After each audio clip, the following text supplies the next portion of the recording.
नमस्कार। इस वक्त एक बहुत बड़ी खबर बिहार से आ रही है। आज ही शिक्षा मंत्री बनाए गए मेवालाल चौधरी को अपने पद से इस्तीफा देना पड़ा है। जी हां, बताइए, आज ही मंत्री बने और आज ही इस्तीफा देना पड़ गया।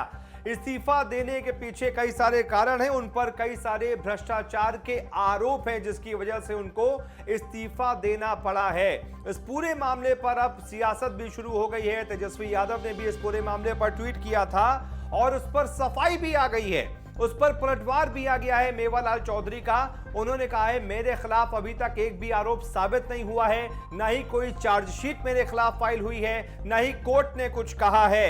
अभी तक सिर्फ आरोप ही आरोप हैं। और ये लोग जो उन्होंने तेजस्वी यादव को निशाने पर लेते हुए कहा कि जिन पर खुद चार्जशीट है वो हम पर आरोप लगा रहे हैं जिन पर कोई चार्जशीट अभी तक फाइल ही नहीं हुई है। जो खुद आरोपित हैं जेल के दरवाजे पे खड़े हैं और जेल के अंदर हैं, अगर वैसे व्यक्ति अगर हम पे बेबुनियाद अगर कोई इल्जाम लगाए तो उसके आगे मेरे पास कोई शब्द नहीं है कहने का। नंबर वन, कोविंद जी ने आपको बर्खास्त किया था।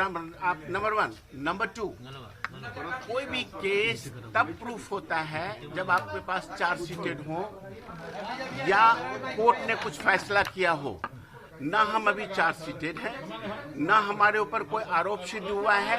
अब इसके बारे में आप सोच लीजिए। इसके अलावा आपको बता दूं, मैं उन्होंने कहा है कि भाई जो मुझ पर आरोप लगे हैं, मतलब गंभीर आरोप जो भ्रष्टाचार के उन पर लगे हैं, क्या क्या लगे हैं पहले मैं आपको वो बताता हूं। असिस्टेंट प्रोफेसर की नियुक्ति और भवन निर्माण में भ्रष्टाचार के गंभीर मामलों में आईपीसी की धारा 409, 420, 467, 468, 471 और 120 बी के तहत आरोप लगे हैं मेवालाल चौधरी पर। उनको शिक्षा मंत्री बना दिया गया तो बस इसी मुद्दे को हवा दे दी गई। तेजस्वी यादव ने ट्वीट किया और ये जो भी धाराएं मैंने आपको बताई, ये धाराएं लिखी और कहा कि इनके आरोपी मेवालाल चौधरी को शिक्षा मंत्री बनाकर क्या भ्रष्टाचार करने का इनाम और लूटने की खुली छूट दी गई है। शायद इसी वजह से नीतीश कुमार की सरकार पर दबाव पड़ा। उन्होंने मंत्री जी से कहा कि भैया, जब तक आप पूरी तरीके से कोर्ट से निर्दोष साबित नहीं हो जाते, इस्तीफा दे दीजिए, हमारे लिए वैसे ही रहेगा। नए नए मंत्री बने हैं, आपके ऊपर इतने गंभीर आरोप हैं, आप हमारे लिए ही दिक्कत पैदा कर देंगे। शायद इसी वजह से मंत्री ने अपने पद से इस्तीफा दे दिया है और फिर इस पर पूरी सियासत शुरू हो चुकी है। हालांकि वो ये कह रहे हैं कि भाई सारे आरोप झूठे हैं और अभी तक ना मेरे खिलाफ कोई चार्जशीट हुई है और ना ही, जैसे मैंने आपको बताया, कि ना ही उनके खिलाफ कोर्ट से कोई मामला या फिर कोई फैसला उनके खिलाफ आया है। देखते हैं आगे आगे होता है क्या। लेकिन ये बड़ी दिलचस्प सी कहानी है कि भाई मंत्री बने, क्या क्या सपने देखे होंगे, सारे सपने 2, 3, 4 घंटे में ही चकनाचूर हो गए और पद से इस्तीफा देना पड़ा है मेवालाल चौधरी को। इस पूरे मुद्दे पर आप क्या सोचते हैं जरूर बताइएगा, अपनी राय दीजिएगा। इस वीडियो को शेयर कीजिएगा, लाइक कीजिएगा, कमेंट कीजिएगा। बहुत बहुत शुक्रिया। कार्रवाई जो की गई थी, हम ये नहीं कहते कार्रवाई जो, सुन लीजिए, जो चीज हुआ है उसके बारे में सत्यता जान लीजिए, सत्यता उसके बारे में जान लीजिए। ये सिलेक्शन प्रोसेस है, इसमें वाइस चांसलर को सिलेक्शन प्रोसेस में कुछ नहीं करना होता है। कार्रवाई गलत हुई थी आपके सुन खिलाफ। लीजिए, आप मेरी बात है, आप सुन लीजिए, आप अपने बात एक सवाल है, जो सुशील मोदी आज आपके साथ हैं, जब आपके अपोजिट में थे तो उन्होंने मांग की थी गिरफ्तारी की मांग की थी। अब आप उस देखिए, सवाल होता है कि हो सकता है कि उनको किसी ने मिस ब्रीफिंग किया हो। सुशील मोदी को नहीं, हम ये नहीं कह रहे, हम ये कह रहे हैं कि जो सत्यता थी उसको जानिए आप। ये सिलेक्शन की बात थी और वाइस चांसलर कहीं सिलेक्शन कमेटी में नहीं आते, वो चेयरमैन होते हैं। हर सब्जेक्ट का एक कमेटी एक्सपर्ट होता है और एक्सपर्ट डिसाइड करता है क्या करना है क्या नहीं करना है। और ये भी रिलेशन था क्वालिटी एजुकेशन का। अगर if you want to have a quality education, you definitely have a good teacher. विपक्ष तो ये भी कह रहा है कि आपकी पत्नी की जो घटना हुई थी उसमें भी आपकी संलिप्तता। अब आप उनसे पूछिए विपक्ष के साथ, अगर उनकी पत्नी भी इसी तरह मर जाए, क्या अगर हम उसके बारे में ये बात कहें तो उनको शोभा देगा? और जिस किसी ने ये बात कहा है उसके पास आज लीगल नोटिस उनके यहाँ जा रही है और हम 50 करोड़ का मानहानि दावा ठोक रहे हैं। तेजस्वी यादव ने कहा कि आपसे बहस करने को तैयार है खुले मंच पर। बिल्कुल, अगर तेजस्वी यादव को वो बड़े नेता हो सकते हैं, लेकिन हम बड़े खुश होंगे अगर एक इन फ्रंट हमारे टेबल पे बैठ के एजुकेशन के बारे में बात करें, एजुकेशन के बारे में बात करें। आरोप आपके ऊपर गंभीर है। बिल्कुल आरोप नहीं है। बिल्कुल चौधरी हैं, ये सीधे तौर पे कह रहे हैं मेवालाल जी आपकी प्राथमिकता है बिल्कुल। अब ये हो गया सर, आप स्टार्ट कीजिए सर, स्टार्ट कीजिए। मेरी पहली प्रायोरिटी जो होगी, हमको ये देखना है कि हमारी प्राइमरी एजुकेशन में, मैंने कहा ना आपको, ग्रॉस इनरोलमेंट इंडेक्स के बारे में हमको इस पर सोचना है। आप देखेंगे 15 साल पहले हमारी शिक्षा की क्या स्थिति थी और आज क्या स्थिति है। आज कितने बच्चे 15 साल पहले बाहर रहते थे और कितने बच्चे आज बाहर रह रहे हैं। दूसरा, हम क्वालिटी एजुकेशन के बारे में बात करते हैं। ये क्वालिटी एजुकेशन तब होती है जब हमारे पास क्वालिटी इंफ्रास्ट्रक्चर हो और जो भी टीचर हो उनका भी नॉलेज अपग्रेडेशन की जाए। एजुकेशन एक ऐसा सब्जेक्ट है जिसका ज्ञान वर्धन हमेशा होनी चाहिए। वैसे स्थिति में जितने भी हमारे डिपार्टमेंट के द्वारा, विभाग के द्वारा टीचर्स ट्रेनिंग कॉलेज खोले गए हैं, उस टीचर्स ट्रेनिंग कॉलेज को अगर जरूरत होगी तो रीओरिएंटेशन करने की, तो हम लोग हमारे ऑफिसर के साथ बैठ के हम लोग इस पे बातें करेंगे। और बात करने के बाद अगर सिलेबस में अगर कोई चेंजेस करनी है या अगर हम लोग फील करते हैं कि इसकी अपग्रेडेशन की जरूरत है, वो उसके लिए हम लोग काम करेंगे। दूसरा, मेरा विचार सुनिएगा। जो हम अभी ये विचार अपने ऑफिसर्स के साथ बात करके हम माननीय मुख्यमंत्री जी के पास जाएंगे। हमने सोचा है कि why not we should try to start the community education program, और वैसा एजुकेशन प्रोग्राम जो सेल्फ जनरेटिंग प्रोग्राम होगा, सेल्फ लर्निंग प्रोग्राम होगा। समझिएगा बारीकी का। हम कह रहे हैं कि हम लोग इस तरह का एक कम्युनिटी एजुकेशन प्रोग्राम करना चाह रहे हैं जो self generating and self learning हो। बच्चों में, आप अगर गांव के रहने वाले हैं तो आजकल बच्चे सुन लीजिए, आजकल बच्चे आपस में क्विज का एग्जामिनेशन देता है और जो नॉलेज उनके पास है they try to cross over the knowledge of others people.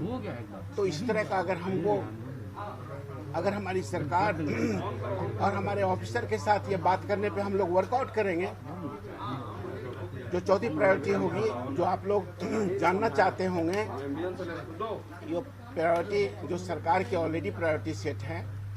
ठीक है, अपॉइंटमेंट की आप लोग ने, कुछ लोगों ने सवाल किया, हम लोग उस पर विचार करेंगे। हम लोग आज सीनियर ऑफिसर के साथ मीटिंग करेंगे और फिर जो भी आएगा हम आपके पास पुनः फिर आपको बताएंगे। आपके ऊपर भ्रष्टाचार के आरोप हैं जिसको लेकर विपक्ष लगातार सवाल उठा रहा है। मेरा सफाई एक ही चीज है, ये बिल्कुल बेबुनियाद, निराधार, जिसके अंदर कोई सच्चाई का तथ्य, जो कोई सच्चाई का तथ्य नहीं है। नंबर 1, नंबर 2, जो आदमी ये ट्वीट कर रहा है, जो आदमी खुद इतना डेंसली, हम तो कहते हैं अंग्रेजी में उसको कहते हैं डेंसली, जो घिरे हुए हों इन सब चीजों से, जो चार्जशीटेड हों, अगर वो हम पे लगाएं तो बड़ा अच्छा नहीं लगता है। और सुन लीजिए, हमारे ऊपर कोई चार्जशीटेड नहीं है, कोई आरोप नहीं है, किसी तरह का कुछ नहीं है हमारे ऊपर आज के दिन में। और जिनके ऊपर जो हैं, जो अंदर हैं, जो अंदर जाने वाले हैं, वही लोग लगा रहे हैं। हम तो कह रहे हैं कि आज के दिन में मेरे ऊपर कुछ नहीं है। और कोर्ट ने आपको बरी कर दिया है? कोर्ट ने आपको बरी कर दिया है क्या? कोर्ट कुछ था ही नहीं तो कोर्ट तो बरी करेगा ही। अगर कुछ रहता तब ना। अगर कुछ नहीं था तो बर्खास्त क्यों किए गए थे आप पार्टी से? देखिए, ये सब चीजें कभी कभी मतलब क्या बताएं, मतलब ये सब सवालात उससे रिलेशन नहीं है। सवालात ये है कि हम एक ही चीज को रिपीट कर रहे हैं कि मेरे अगेंस्ट कुछ है ही नहीं, कोई तथ्य नहीं है, निराधार है, बेबुनियाद है और कुछ नहीं। सर, ये तो आपका दावा है, लेकिन मामला कोर्ट में अभी भी लंबित तो मामला कोर्ट में लंबित है, उसका इंतजार कर लीजिए ना आप, उसके बाद सवाल कीजिएगा। जब मामला कोर्ट में लंबित है तो आप इंतजार कर लीजिए ना। अभी कैसे आप आप सुन लीजिए, आप सवाल ये है, एक सवाल ये है,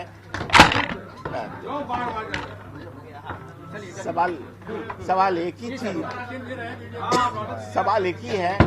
आप लोग खुद अगर अपना इंफ्रा ड्रॉ कर लें तब तो कोई बात ही नहीं है। हम जब एक सवाल में जवाब दे दिए, इसके आगे कुछ नहीं होता है। Thank you very much. आपकी पत्नी की मौत के मामले में भी कुछ लोगों ने आरोप लगाया कि उसमें भी आपके साथ, अच्छा भाई साहब, क्या जवाब देंगे? इन आरोपों पर क्या कहेंगे सर? अब बताइए, अगर उनकी पत्नी के बारे में हम अगर ब्लेम करें तो ये आपके इमोशनल, ये सब तो आपको एक ऐसा, वो जो आदमी ने लगाया है, हमें लगता है कि वो इस युग का आदमी नहीं है, ना संस्कारी है, ना संस्कृति ना सभ्यता जानते हैं। हम आपको बताते हैं, उनके ऊपर हम लीगल नोटिस दे रहे हैं और 50,000 का मानहानि दावा हम कोर्ट के थ्रू दावा 50,000 करोड़ का दावा हम उनको ठोक रहे हैं। मुख्यमंत्री जी ने और बुलाया था, क्या बात हुई आप? अरे मुख्यमंत्री कटसी कॉल था भाई, और कुछ नहीं था।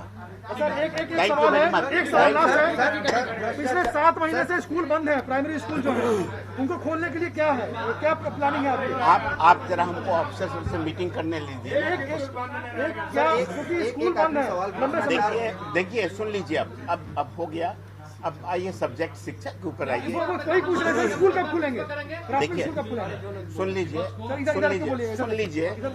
देखिए, अभी कोरोना काल है, ये ऐसी महामारी है जो पूरा विश्व इससे घबरा गया है। सरकार ने जो कदम पहल की है, उस पहल पे अभी हम लोग अमल करेंगे, और अगर जरूरत पड़ी तो जो हमारा, अगर हम कोरोना का भगवान करे, जिस तरह से बिहार अभी सुरक्षित है और बिहार में जो परसेंटेज ऑफ रिकवरी है, परसेंटेज ऑफ रिकवरी है, इसी तरह भगवान अगर बरकरार रखेगा तो हम लोग ये प्रस्ताव हम लोग उस पर विचार करेंगे और सरकार अपना फैसला लेगी। इसलिए उसके लिए भी समय दीजिए बात करने का। आज हम बैठे हुए हैं और आप ये सवाल कर रहे हैं।